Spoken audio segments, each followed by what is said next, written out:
Hello, survival family. It is Mom Survival here.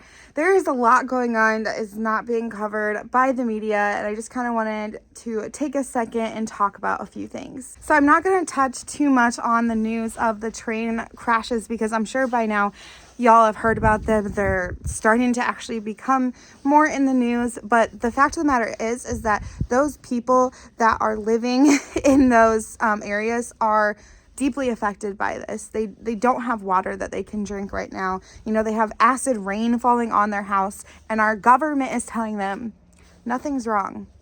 Go home. Go back to your normal lives. You're safe. It's fine. Even though these chemicals that spilt were used in World War II and are banned in most countries, and literally animals and fish are dropping dead at them. But go back home. It's fine. You might think that's sad, and you might think, but it's not in my area. It doesn't affect me. It doesn't affect my preps. Well, let's go ahead and take a look at this map really quickly. So you can see where the Ohio River is. The red dot is where the train crash actually happened.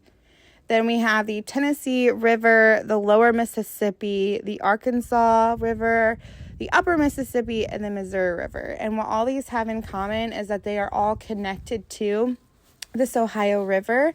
And not only are they connected to the river, but experts are predicting that this chemical spill will get into all of these waterways eventually as nature kind of passes them along and clears them out from the current spot.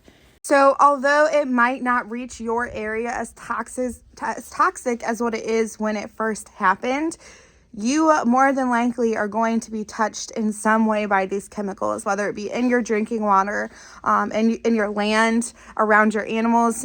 It could potentially even get into your soil.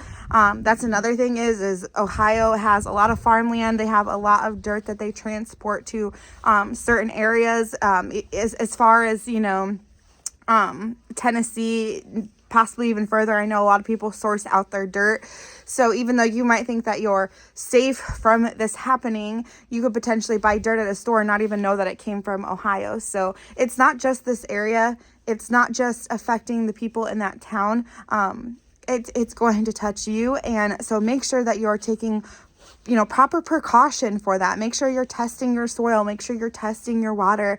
If you have a Berkey system, get that out. I know that it can't really filter out a ton of these chemicals, but you need to be testing that and trying to protect yourself from that, because if you think that it doesn't affect you, it's coming your way. It just hasn't gotten there yet. Highly suggest trying to get your dirt locally or compost locally, even stocking up on your chicken feeds and that kind of stuff, because who knows, what this stuff has settled on. Just trying to get what you can before all this stuff kind of gets out of that area and spreads even further. Again, I don't even think I need to touch really on all these balloons going up everywhere, but I do think it's kind of comical Biden's response to these balloons. I'll play it for you right here. Nothing right now suggests they were related to China's spy balloon program or that they were surveillance vehicles from any other country. The intelligence community's current assessment is that these three objects were most likely balloons tied to private companies, recreation or research institutions studying weather or conducting other scientific research. I want to be clear. We don't have any evidence that there has been a sudden increase in the number of objects in the sky. We're now just seeing more of them, partially because the steps we've taken to increase our radars, to narrow our radars. And we have to keep adapting our approach to dealing with these challenges. That's why I've directed my team to come back to me with sharper rules for how we will deal with these unidentified objects moving forward, distinguishing between those that are likely to pose safety and security risks that necessitate action and those that do not. It's really just insulting because he's like, we haven't had an increase in things that enter our airspace. We've just had an increase in our knowledge of them. So he literally admits that I don't even think that he's saying that his knowledge in it. I think they're realizing that the public is opening their eyes, that we're not believing the brainwash stuff of aliens and stuff that they were trying to pump out last week to us, that we're paying attention now, and they're going, uh-oh, okay, well, we're going to just say this is private aircraft.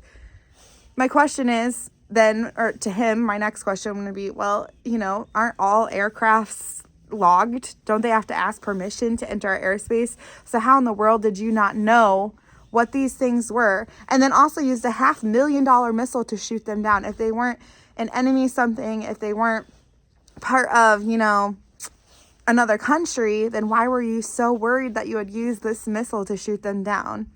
As well as, it's kind of funny because at first they were saying it was a Chinese spy balloon. Then China didn't like that. We already know the connection between the two, right? And this is just my humble opinion. YouTube, don't come for me. But I'm thinking that the big Asian nation kind of said, hey, we don't like you guys. We're already mad that you guys killed our craft, okay? But don't be blaming it on us. Don't be pointing the finger and putting the eyes on the American people on us. So we got to change our tune up, and that's exactly what he did. This just happened yesterday. A UH-60 Black Hawk falls out of the sky in Alabama. Hey, good evening. We begin tonight with breaking news. A Black Hawk helicopter has crashed in Madison County, Alabama, near Huntsville. A home security camera appearing to capture the moment. You can see it on the far right of your screen, falling out of the sky. The chopper simply falling right out of the sky. A massive plume of smoke then erupting from the site. Officials confirming there were no survivors on board. No one on the ground that we know of right now was hurt. I want to get right to NBC's Dan DeLuce at the Pentagon with this late-breaking details. Dan, what can you tell us? Unfortunately, we don't know more than it was a UH-60 Black Hawk that went down near Huntsville. It was a National Guard helicopter, but we don't know why it went down, whether it was mechanical or weather related. But we do know that both of those crew members unfortunately died in that crash. And Dana, of course, emergency crews responding to the scene. As we know right now, from initial reports, it sounds like nobody on the ground was hurt. That's right. There are no reports that there are other casualties beyond the crew members, and also this extraordinary footage captured by that doorbell camera. I think it's really strange that there's like zero coverage on that. I think it's really strange that this, and I'm sure they know more than what they're saying, but it's really weird for them to say, oh, you know, we have no idea. This is our aircraft. This is our guys. We had our men die yesterday on our own soil, and we have no idea why, but there was no other casualties, so it's okay. Again, no news coverage that Air Force jets intercept Russian aircrafts near Alaska. 4 Russian aircraft, including a fighter jet and a bomber, flew over a buffer zone in international space Monday, according to a release from the North American Defense. So basically, they're saying that these jets flew in between Canada and America, where it's kind of like a gray area where nobody really owns the airspace. But still, Russia was ballsy enough to fly over that airspace. So you kind of have to wonder, what were they doing there? What was the purpose of it? I mean, why aren't we hearing more about this? I mean, we know all this conflict is happening over there. And I mean, obviously, they're not going to tell us much, but it makes you wonder. What's going on and why isn't it being talked about? On top of all this weird aircraft going on and all these weird train crashes happening and just the misinformation and the non-information that's happening, we have Alexa, who is now predicting when World War III is going to start. Alexa, when will World War III start?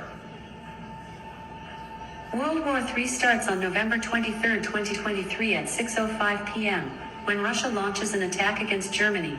Obviously, I put that clip in there for a little bit of humor and all this dark news that we're having, but it is very odd to me how specific she was about this, because I don't know if you remember, I made a video back when, I think it was when Biden first got elected. And somebody asked Alexa like 3 days before the voting results were coming in and all the voting was still happening, you know, who won 2020? And she said Biden. So we know all this artificial intelligence is going on. We know that they're trying to, you know, make computers smarter and stuff. So obviously our government is probably pumping in, or not probably, is pumping in classified information on these artificial intelligence. And it probably is still in the works, and I don't know if it can get leaked out into that kind of stuff. I'm not saying, and I'm not trying to be a quack about it, I'm not saying that this is true, but it's very interesting that she predicted this. And now she's trying to say that in the next year, World War III is going to start, which, I mean, all the signs are there. We have all this chaos going on. Things are really heating up in several parts of the world. So just very interesting that she would predict something like that and be so specific about it. I'm not trying to scare anybody by posting this. I'm not trying to, cause more chaos that's already out there. I'm just saying, hey, keep your head up, because there's a lot of weird things going on. There's a lot of things that the media isn't saying, and they're already pretty shady, but when they're going to this length to cover up this major of a thing, something's happening. So make sure your fuel is topped off, make sure your preps are ready, make sure your bags are ready to go if that's your plan. Just be prepared, but also don't panic. At the end of the day, God's already won this war. God's already won this earth, and he's in control. So just be prepared as you can, but take a deep breath and just know that, you're in good hands. All right, I am freezing out here, so this is going to be the end of today's video. Keep your head up, keep your preps ready, and just be ready for anything. I'll catch you all in the next video. Bye.